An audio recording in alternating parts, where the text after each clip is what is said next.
Ici, tout pousse dans la sueur. Et je dis bien dans la sueur.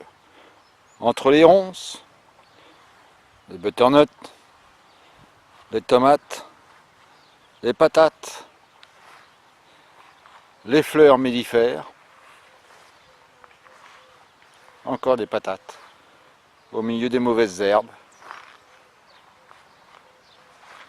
des soleils qui se sèment tout seuls,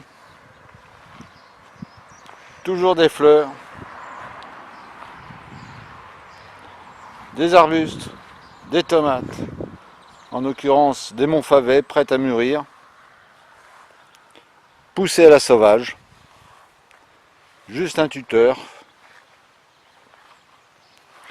des hortensias,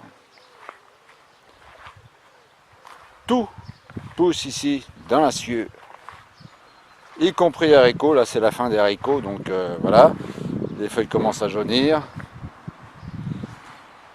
et pourtant on arrive encore à voir quelques fleurs de haricots, notamment ici. Les champignons, ils n'arrêtent plus, il y en a partout. Là, on fait pas 5 mètres sans rencontrer des champignons. Chose extraordinaire, nous sommes en France. La citronnelle, ce qu'on appelle le lemongrass, hein, cette grande herbe, ça pousse extrêmement bien ici. Je fais aussi expérience avec le gingembre pleine terre, ça a l'air de très bien fonctionner, ainsi que le taro. Alors, milieu, quand tu nous tiens, là j'ai fait une expérience, j'ai entassé tous les pieds de tomates que j'avais en trop. Inévitablement, le milieu est arrivé. Je ne pleure pas, c'était une évidence. Mais alors, j'ai toujours autant de tomates dessus, ça pousse très bien, elles sont mangeables, il n'y a pas de souci. Encore des fleurs mellifères.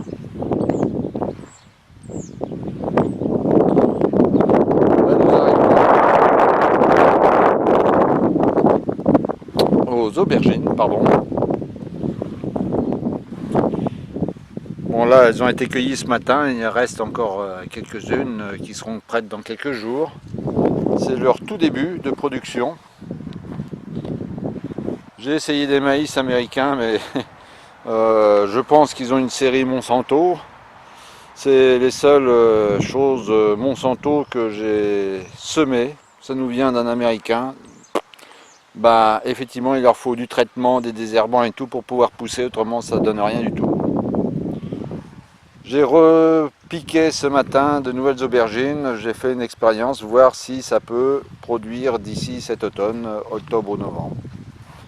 C'est une expérience, on va bien voir. Et toujours dans la sûre, planté directement dans la sûre équestre, recouvert d'un paillage. On peut le voir là. Voilà, là c'est du paillage et en dessous, c'est ce qu'on appelle la sûre équestre. Ce sont les restants des litières de chevaux, où il y a très peu de crottins, et bon, bah, du gros pipi, hein, faut le dire. Voilà, le petit tour du jardin. Maintenant, je vais aller déterrer 2-3 patates, qui sont quasi prêtes. Là, en l'occurrence, ça va être considéré comme des pommes de terre nouvelles. Et vous allez voir, je n'utilise aucun outillage. Mais alors, aucun outillage pour ramasser les pommes de terre. Parce que là où j'ai déjà ramassé, on peut voir ici que c'est vraiment de la sûre. C'est très léger. C'est comme la pomme de terre. Tiens, un morceau de plastique dit dedans. Bah ça alors. Comme quoi, des fois, on a des surprises. C'est vraiment de la terre très légère, avec des racines, de tout et de rien.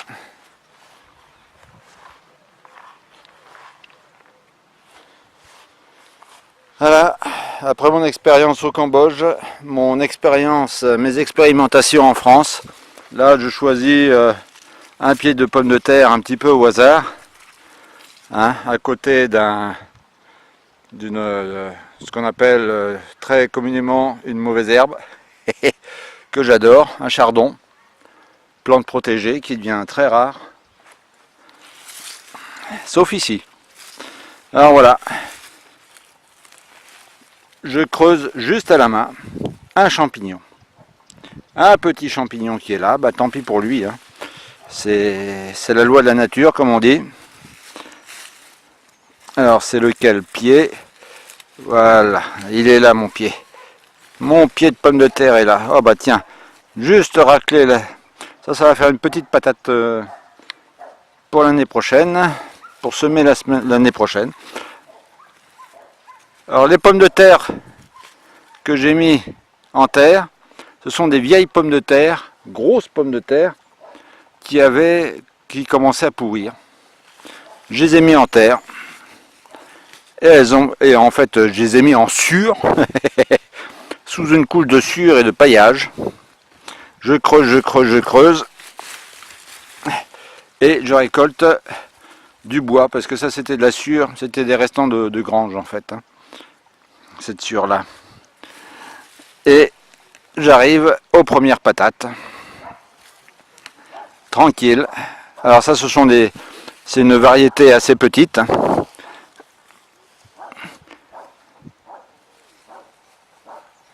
Voilà, c'est tout à la main. On constate, je fais tout à la main.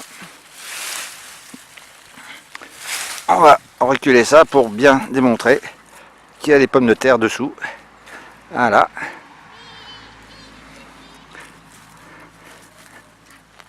Voilà.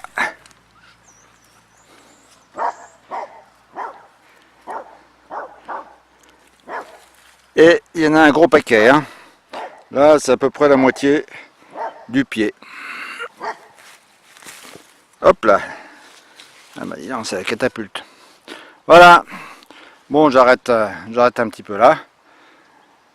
Voilà, comme quoi les expérimentations, avec un peu d'expérimentation à droite à gauche, en essayant dans les jardins, un peu partout, vous pourrez effectivement constater qu'il ne faut pas grand chose pour faire un bon jardin et pour avoir des plantes qui poussent comme elles veulent et que vous puissiez récolter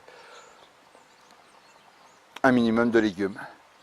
Pour tout vous dire, j'ai cultivé 50, 60, 70 mètres longs. J'ai fait une planche de 60 de large, 60 cm de large, et en total j'ai 70 mètres longs, sur lesquels entre autres les patates, les tomates, quelques tournesols qui poussent tout seuls, des aubergines, des courgettes, des haricots verts, des haricots beurre grimpants. La tempête a tout foutu en l'air évidemment, mais bon, j'ai quand même pu récolter des haricots jusqu'à hier. J'ai des carottes qui sont en cours, hein, très joli feuillage. Par contre, là où je risque de me casser un peu les dents, c'est au niveau des potimarrons qui n'ont pas grossi, suite à de multiples incidents entre guillemets techniques, dont le broyage des haies de la commune qui se trouve juste derrière, qui ont mitraillé littéralement les plants et qui ont perdu les 3/4 de leurs feuilles, et depuis elles refont des feuilles, mais c'est pas joli. Et aussi du gros piment. Énorme. On va bien voir quand ils seront mûrs. Voilà. Eh ben, bonne expérimentation à vos tours. Et oubliez tout ce que l'on vous dit sur les produits que l'on vend sur les marchés, sur les grandes surfaces, chez Bayer, chez Monsanto et tout ça. Tout ça est à bannir, y compris les désherbants pour les allées. Il y a d'autres manières de faire. C'est pas plus cher et c'est le même travail. Salut!